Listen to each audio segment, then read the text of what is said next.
Mecca നഗരിയിൽ പ്രവേശിക്കാൻ ഇന്നു മുതൽ അനുമതി പത്രം നിർബന്ധമാക്കിയിട്ടുണ്ട്. ഹജ്ജ് സീസണ് മുന്നോടിയായാണ് ഈ പ്രവേശന നിയന്ത്രണം ഏർപ്പെടുത്തിയിരിക്കുന്നത്.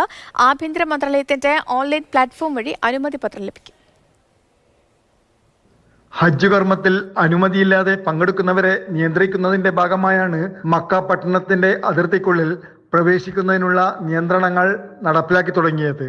ഇന്നു മുതലാണ് നിയന്ത്രണം നടപ്പിലാക്കിയിട്ടുള്ളത്. സൗദി പബ്ലിക് സെക്യൂരിറ്റി വിഭാഗമാണ് മക്കയിൽ പ്രവേശിക്കുന്നതിന് അനുമതി ആവശ്യമാണെന്ന സാധാരണ ഹജ്ജ് സമയത്ത് നടപ്പാക്കാറുള്ളത് പോലെ ഇത്തവണയും നിർദ്ദേശം പുറപ്പെടുവിച്ചത്.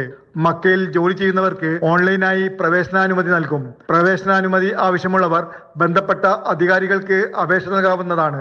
അനുമതിയില്ലാത്തവരെ വിശുദ്ധ നഗരത്തിൽ പ്രവേശിക്കുന്നത് തടയുമെന്നും അധികൃതർ അറിയിച്ചു. പാസ്പോർട്ട് ഓഫീസുകളിൽ നേരിട്ട് സന്ദർശിക്കാതെ ആഭ്യന്തര മന്ത്രാലയത്തിന്റെ ഓൺലൈൻ പ്ലാറ്റ്ഫോമായ അബ്ഷർ മുഖീം മുഖേനയുള്ള ഡിജിറ്റൽ സേവനം ഉപയോഗപ്പെടുത്തി മക്കയിലേക്കുള്ള പ്രവേശനാനുമതി കരസ്ഥമാക്കാനാകും. Jafar Ali Palakkode, Mathrubhumi news, Mecca.